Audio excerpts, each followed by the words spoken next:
Montre ton travail et accepte tes compliments. Je ne savais pas à quel point cette expérience allait me transformer. J'ai commencé mon alternance chez Air France.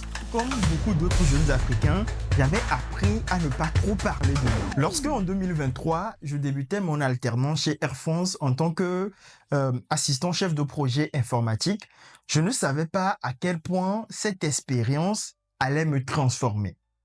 Pas seulement professionnellement, mais également humainement. Alors aujourd'hui, dans ce nouvel épisode de la Zone 30, j'ai décidé de vous parler de mon expérience chez Air France entre 2023 et 2025. Je vais surtout partager avec vous les 3 grandes leçons que je retiens de cette expérience. Le tout premier point, c'est montre ton travail et accepte les compliments. Avant, à chaque fois qu'on me félicitait pour une tâche que j'ai réalisée ou bien un travail que j'ai fourni, j'étais toujours en mode «Oh, ce n'est rien». Et je répondais en plus avec «gêne, ce n'est rien». Alors qu'en vrai, cette tâche m'avait coûté du temps, de l'énergie et beaucoup de stress. J'ai donc appris que refuser les compliments, ce n'était pas vraiment de l'humilité, mais au contraire, c'est se minimiser. Heureusement que j'étais entouré d'une équipe formidable avec une superbe chef qui m'a d'abord fait remarquer cela et elle m'a appris donc à accepter les compliments, à me valoriser et surtout à partager le travail que j'ai réalisé. Et croyez-moi, ça change carrément la donne parce que c'est compliqué de bâtir une carrière solide si personne ne sait de quoi vous êtes capable. Pour moi, le deuxième point, c'est oser demander de l'aide. Je répète, oser demander de l'aide.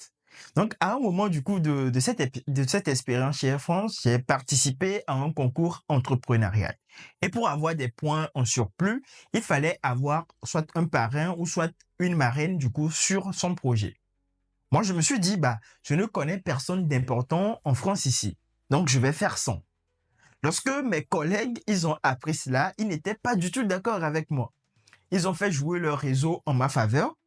Résultat, j'ai eu 2 super marraines sur le projet avec un mentor qui est directeur d'une très grande institution qui, jusqu'à aujourd'hui, me suit non seulement sur ce projet, mais également dans ma carrière professionnelle.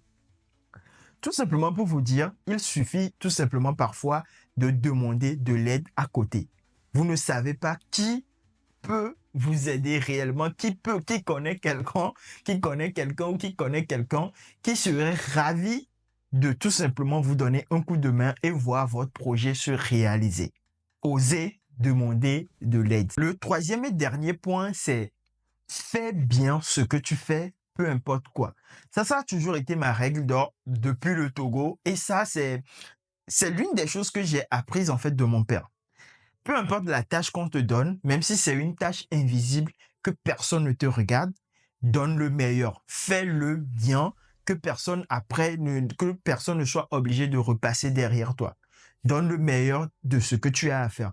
On a l'impression que ça ne se remarque pas, mais croyez-moi, les gens, ils remarquent cela.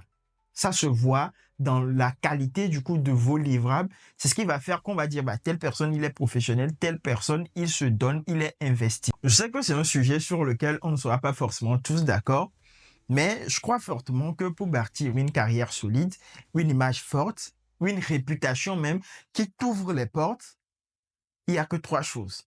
Fais bien ce que tu fais aujourd'hui, peu importe quoi. Montre ce que tu fais et entoure-toi des bonnes personnes. N'oublie surtout pas aussi de demander de l'aide aux gens à côté de toi.